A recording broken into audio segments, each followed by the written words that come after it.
Donald Trump says he could put massive new tariffs on vehicles imported from Mexico if he wins November's presidential election. We'll put a tariff of 200% on if we have to. That comment came at a Sunday rally in Juneau, Wisconsin, and it marked an escalation in the Republican candidate's protectionist rhetoric. They're building some of the biggest auto plants, car manufacturing plants anywhere in the world, and then they think they're going to build them cheap and sell them into our country and destroy Michigan. Trump had previously talked about a 100% duty on cars and trucks made in Mexico, with a view to helping the U.S. auto industry. Last year, Mexico exported about 3 million vehicles to the U.S. About half of that number was accounted for by the Detroit 3 automakers. But other foreign firms also have plants there, like this one run by Germany's BMW. Trump previously threatened tariffs on Mexican car exports both as president and as a candidate back in 2016. The move was opposed by automakers who said it would have a severe impact on the industry and lead to higher prices for consumers. Trump and Democratic rival Kamala Harris have been campaigning hard in Wisconsin, as well as Michigan and Pennsylvania, which are all seen as key battleground states.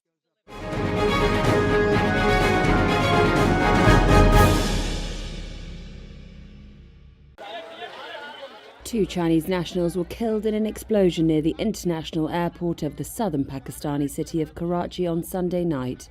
That's according to the Chinese embassy in Pakistan in what it called a terrorist attack. In a statement emailed to journalists, the Baluch Liberation Army claimed responsibility for the explosion, stating it was aimed at a convoy of Chinese engineers using a vehicle-borne improvised explosive device. Karachi police did not immediately respond to requests for comment. However, Deputy Inspector General of Police Asfar Mahisar gave this update late Sunday. According to initial information, an oil tanker caught fire, which spread to several other vehicles, causing collateral damage. We're determining if there was an element of terrorism involved, which we cannot rule out at the moment. Pakistan broadcaster Geo News reported at least 10 others were injured in the blast. The Chinese embassy condemned the attack, expressing condolences to the victims and their families. The BLA, seeking independence for Baluchistan, has a history of targeting Chinese interests, the group accusing Beijing of aiding in the exploitation of the region.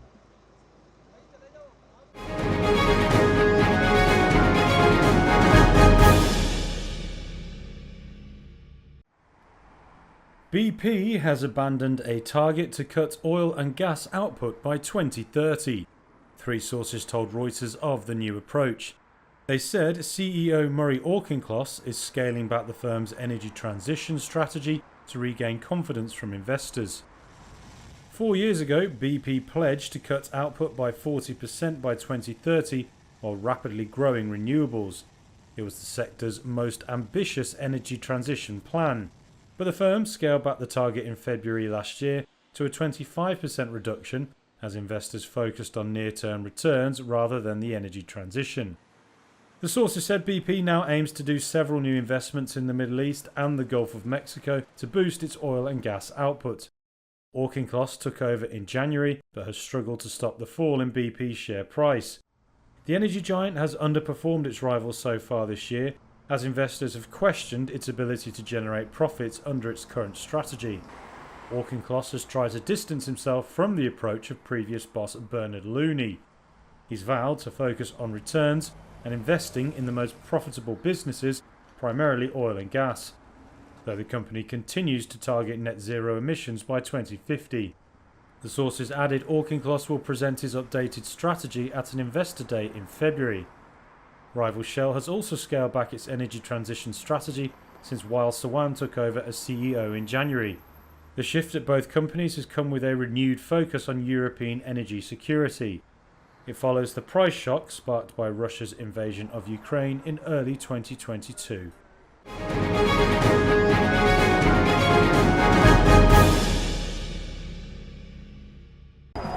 are the people too!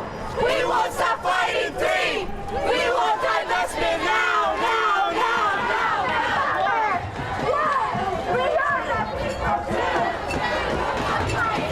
too! The genocide that's still happening, and our government is complicit in this. They're now calling for an arms embargo. They're now calling to cease a permanent ceasefire So we are just going to keep the momentum, boycotting. We are going to just keep the fight until to change the narrative, until things change. We are all Palestinians! We are all Palestinians! I feel helpless and I feel depressed almost for like a year now, seeing like these atrocities every day, and you feel very helpless, and there is really nothing much you can do to stop this, and it's been a difficult feeling, and coming here like makes me feel like I'm able to contribute something that is very small, but at least this is what I can do. From the river to the sea, Palestine is on the street. Palestine is on the street.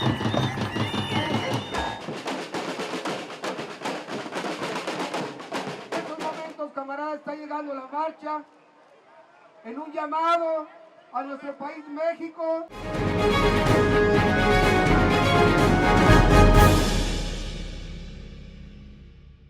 I can confirm at 6:40 a.m. today, the ship was listing heavily and smoke was visible from a ship. At 9 a.m, it was known to have capsized and is now below the surface. At this stage, the exact cause of the grounding is unknown, and this will need further investigation. I can confirm there were 75 people on board at the time the ship ran aground, including 7 civilians from scientific agencies and 4 foreign military personnel. There will obviously be an inquiry, a court of inquiry, to establish exactly what caused this incident. I look forward to pinpointing the cause so that we can learn from it and avoid a repeat. The immediate focus right now is on mitigating the environmental impacts and salvaging what is left of the Manawa Nui, if that is possible. I think the main thing is nobody lost their lives, and that is actually something of a triumph, frankly, given the very, very difficult circumstances.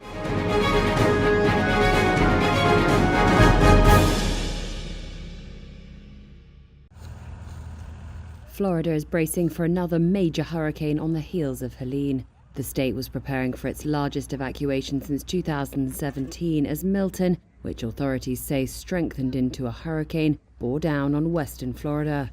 Milton is now classified as a Category 1 hurricane with sustained winds of 85 miles per hour. Tom Murphy and his family were among Floridians filling up sandbags on Sunday. Just in terms of preparation, you just got to do what you can early and just get out there, and it is what it is, right? The U.S. National Hurricane Center projected it will make landfall near the Tampa Bay area on Wednesday. The new hurricane was expected to affect areas already hit hard by Helene, which made landfall further north a little less than 2 weeks ago. Florida Governor Ron DeSantis warned of a potentially higher storm surge and more power outages from Milton compared to Helene, which the state is still reeling from. This is a 24/7 moment for this debris removal. You have a storm and then have one less than 2 weeks later, 2 majors back to back. That is not something that is easy. That creates a lot of challenges. And so what we have to do is just do it round the clock until it's no longer safe to do it. Helene left a wake of destruction across North Carolina, Florida, and much of the South. That storm also killed more than 200 people across 6 states, making it the deadliest named storm to hit the mainland U.S. since Hurricane Katrina killed nearly 1,400 people in 2005. Meanwhile, U.S. President Joe Biden has dispatched an additional 500 troops to North Carolina to assist with recovery efforts from Helene, part of a wider federal response that includes $137 million in approved aid, as damages are projected to reach billions.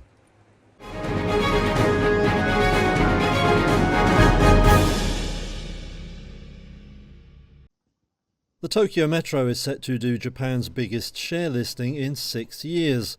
The urban railway network on Monday priced its IPO offering at up to 1,200 yen per share, or about $8. That was slightly up on earlier estimates and means the Metro could raise over $2.3 billion. A final price for the subway system, which is owned by city and national governments, will be set later in the month. The Metro dates back to 1920, when it was established as the Tokyo Underground Railway Company. 7 years later, it opened Japan's first subway line, connecting areas on the north side of the city centre. Now investors will be assessing the timing for the IPO. Japanese stocks suffered an historic rout in early August, sparked by a surprise interest rate hike and fears over the US economy. However, shares have since recovered strongly, and the benchmark Nikkei index is up around 18% this year. Also heading for an IPO is Japanese X-ray technology firm Rigaku. Together, the two listings would more than double the value of IPOs in Japan so far this year. The country's government says it will use money raised in the metro sale to repay bonds issued after the 2011 earthquake and tsunami.